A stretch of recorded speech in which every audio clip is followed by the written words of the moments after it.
بسم اللہ الرحمن الرحیم اللہم صلی علی سیدنا مولانا محمد وبارک وسلم وصلو علیہ۔ آج ہم مال کے بارے میں کچھ عرض کریں گے۔ اللہ تعالیٰ نے جن کو مال دیا اور اس کے ساتھ یہ حکم دیا کہ اس کی زکوٰۃ ادا کرو۔ مدینہ پاک میں ایک شخص تھا، بالکل غریب تھا، جس کا نام ثعلبہ بن حاطب۔ روزانہ میرے آقا علیہ السلام کی بارگاہ اقدس میں بیٹھتا تھا اور ذکر اذکار کرتا تھا، دن رات اللہ کے رسول کا ذکر کرتا تھا۔ تو پیارے آقا علیہ السلام کی خدمت میں عرض کی، یا رسول اللہ صلی اللہ علیہ وسلم، آپ میرے لیے دعا فرمائیں کہ میں مالدار ہو جاؤں، یعنی میرے ہاتھ دولت لگ جائے، میں امیر ہو جاؤں۔ اور یہی فطرت ہر شخص کی ہے، دن رات محنت کرتے ہیں، اللہ کے گھر میں آتے ہیں، نماز پڑھتے ہیں، پھر مال و دولت کی خواہش رکھتے ہیں اکثر لوگ۔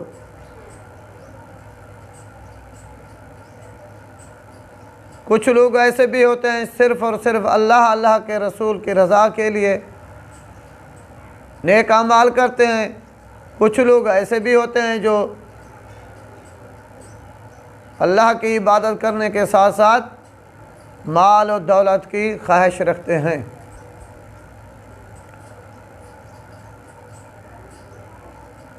مال و دولت کی خواہش رکھنا کوئی بری بات نہیں ہے، اسلام مالدار ہونے سے منع نہیں کرتا۔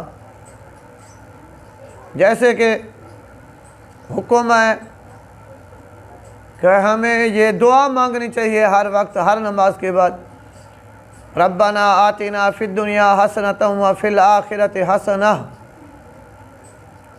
اے ہمارے پروردگار، ہمیں دنیا میں بھلائی عطا فرما،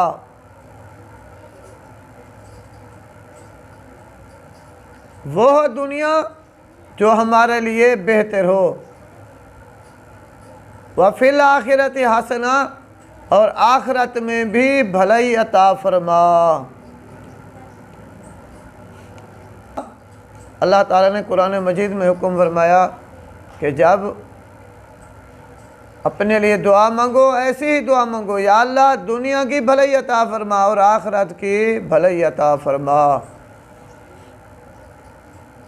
اسی طریقے سے وہ آدمی روزانہ میرے آقا علیہ السلام کی بارگاہ اقدس میں عرض کرتا ہے، یا رسول اللہ صلی اللہ علیہ وسلم میرے لیے دعا فرمائیں، میں امیر ہو جاؤں۔ میرے آقا علیہ السلام نے فرمایا، اے عربی، یہ تمہارے لیے بہتر نہیں ہے کہ تم ہمارے ساتھ بیٹھے ہو، نماز پڑھتے ہو، عبادت کرتے ہو۔ اس نے عرض کی، یا رسول اللہ صلی اللہ علیہ وسلم، یہ بھی بہتر ہے، مجھے خواہش ہے کہ میں مالدار ہو جاؤں۔ میرے آقا علیہ السلام نے اس کے حق میں ہاتھ اٹھائے، دعا کی، اللہم ارزقہ مالا، اے اللہ اس کو مال دے دے۔ قربان ونیوں، میرے آقا علیہ السلام جس کے بارے میں دعا کرے وہ کیوں نہ مالدار ہو جائے۔ منگتوں کو سلطان بنایا۔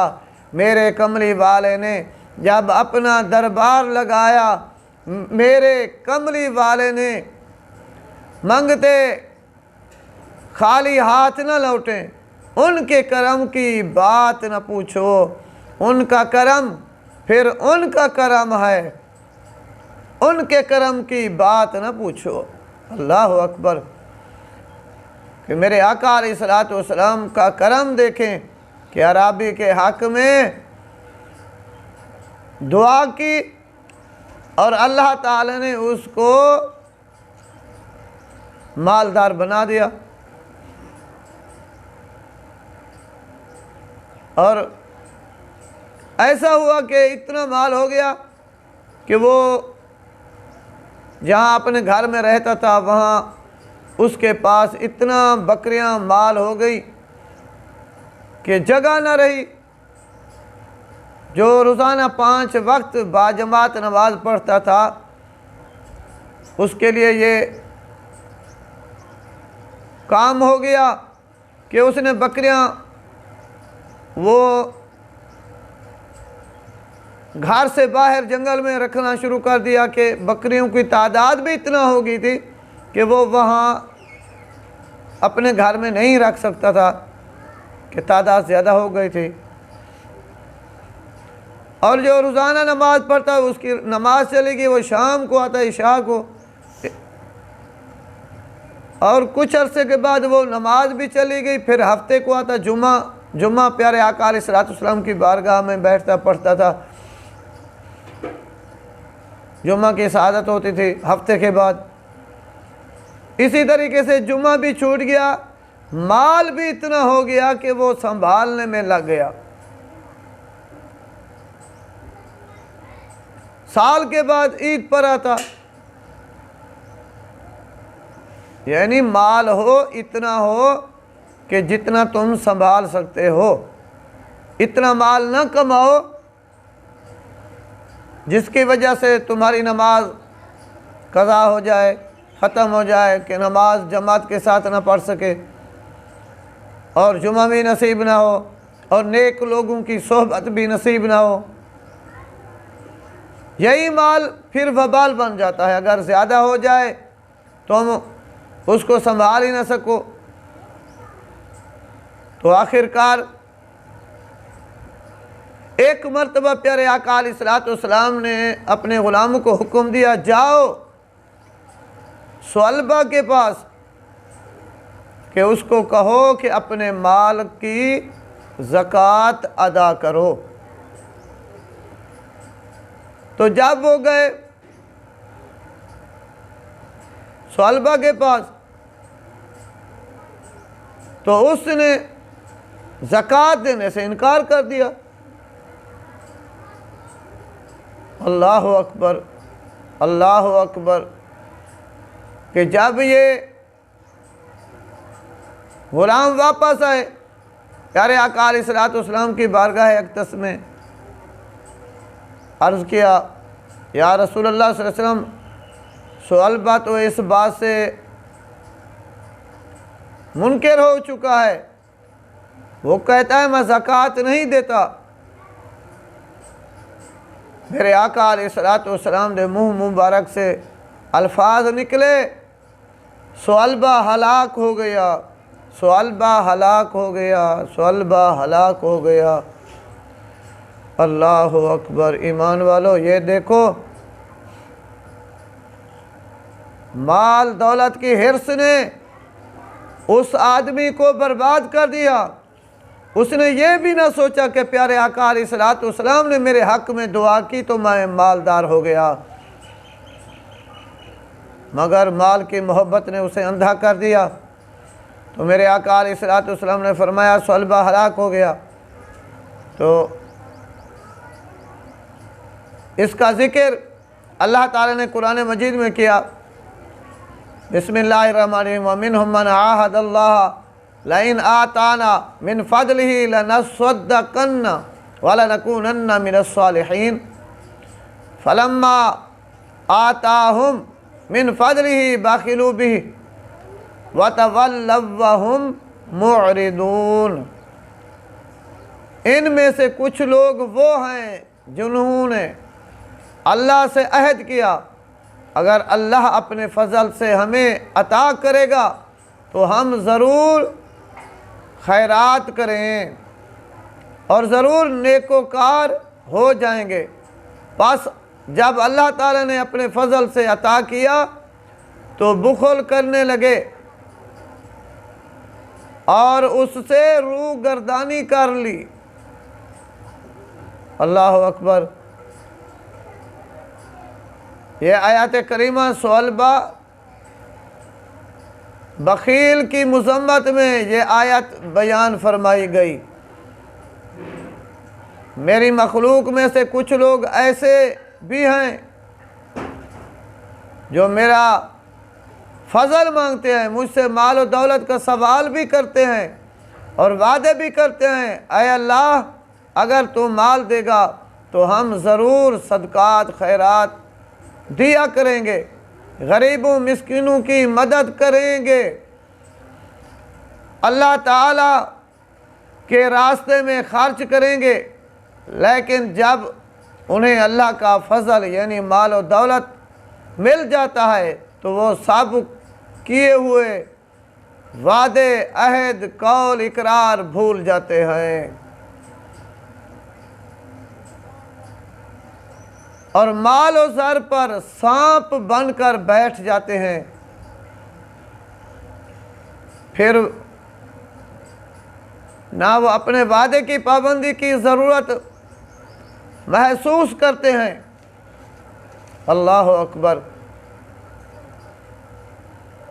نہ ہی اپنے مال و زر سے اپنے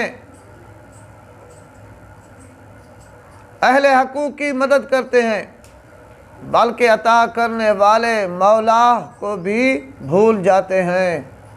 یہی ثعلبہ کا حال ہوا۔ بخیل اور ناشکری کی وجہ سے وہ اللہ تعالیٰ کے عذاب میں مبتلا ہو گیا اور اس کے دل کی دنیا برباد ہو گئی۔ آخرکار یہ حال ہوا کہ اس کے مال میں بیماری پیدا ہو گئی، مال مرنے لگا، تو اس نے سوچا کہ یہ جو میں نے زکوٰۃ نہیں دی یہ اس کی وجہ سے ہے، اللہ کا رسول ناراض ہو گیا ہے۔ تو اس نے مال اٹھایا، پیارے آقا علیہ الصلوۃ والسلام کی خدمت میں حاضر ہو گیا، عرض کی یا رسول اللہ صلی اللہ علیہ وسلم میرے مال میں سے زکوٰۃ آپ لیں۔ تو حضور اکرم صلی اللہ علیہ وسلم نے فرمایا اے ثعلبہ لے جا اپنا مال، کہ اللہ تعالیٰ نے مجھے تیرا مال قبول کرنے سے منع فرما دیا ہے۔ چنانچہ وہ رونے لگا اور سر پر خاک ڈالتا ہوا واپس ہو گیا۔ پھر حضرت سیدنا صدیق اکبر رضی اللہ تعالیٰ عنہ کے زمانے میں وہ زکوٰۃ لے کر حاضر ہوا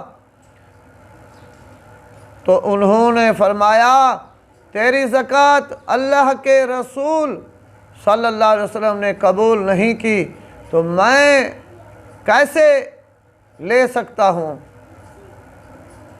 پھر ثعلبہ عہد فاروقی میں حاضر ہوا، حضرت عمر فاروق رضی اللہ تعالیٰ عنہ کی خدمت میں حاضر ہوا، زکوٰۃ پیش کی تو سیدنا فاروق اعظم رضی اللہ تعالیٰ عنہ نے بھی یہ کہہ کر رد فرما دی کہ جب تیری زکوٰۃ کو اللہ کے رسول صلی اللہ علیہ وسلم اور صدیق اکبر نے قبول نہیں کیا تو میں کس طرح قبول کر سکتا ہوں؟ اور یہی حال کہ حضرت عثمان غنی رضی اللہ تعالیٰ عنہ کے دور میں وہ شخص مر گیا۔ ایمان والو، ثعلبہ جو رسول اللہ صلی اللہ علیہ وسلم کا صحابی تھا، جیسے حضور تاجدار مدینہ صلی اللہ علیہ وسلم کی زیارت صحبت نصیب تھی اور اس نے زکوٰۃ کی ادائیگی نہ کی تو اللہ تعالیٰ کے غضب میں گرفتار ہو گیا۔ اب ان مالداروں کو سوچنا چاہیے جس کے پاس نہ نماز ہے، نہ روزہ، نہ حج ہے، نہ خیرات، نہ تقوی، نہ پرہیزگاری، اگر وہ اپنے مال سے زکوٰۃ ادا نہیں کریں گے تو وہ کیوں کر اللہ کے عذاب سے بچ سکیں گے۔ آؤ مل کر عہد کرو، جنہیں اللہ تعالیٰ نے مال دیا ہے وہ اس کی زکوٰۃ ادا کریں گے، غربا، فقراء، مساکین، یتیموں کا حصہ جو ان کے مال میں ہے انہیں پہنچائیں گے۔ زکوٰۃ کی ادائیگی سے دل کی دنیا آباد ہو جاتی ہے، زنگ آلود دل صاف ہو جاتے ہیں، دل سے مال کی محبت جاتی رہتی ہے اور یہ جلوہ گاہ محبوب علیہ السلام بن جاتا ہے۔ اہل بصیرت لوگوں نے اپنا سب کچھ اللہ تعالیٰ کی راہ میں قربان کر دیا۔ ایمان والو، ہمیں بھی چاہیے جس جس کو اللہ تعالیٰ نے مال دی، دولت دی، تو حق بنتا ہے زکوٰۃ ادا کریں، کیونکہ زکوٰۃ دینے سے تمہارا مال میں برکت ہوگا، اور زکوٰۃ جب دی جاتی ہے تو اس کے مال کی حفاظت کے لیے اللہ تعالیٰ فرشتے مقرر کر دیتا ہے، کیونکہ سب کچھ اللہ تعالیٰ کا ہے، زمین، آسمان، ساری کائنات اللہ تعالیٰ کی ہے۔ قل اللہم مالک الملک، تمام ملکوں کا مالک صرف اور صرف اللہ تعالیٰ دی ذات ہے۔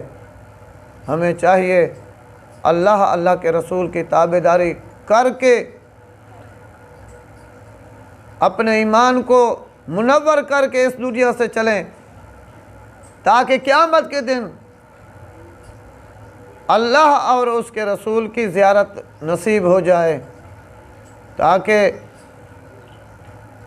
ہمارے آقا علیہ السلام ہمیں خوش ہو کر ہاتھ سے پکڑ کر جنت میں لے جائیں۔ اللہ تعالیٰ مجھے اور آپ کو عمل کرنے کی توفیق عطا فرمائے، آمین ثم آمین۔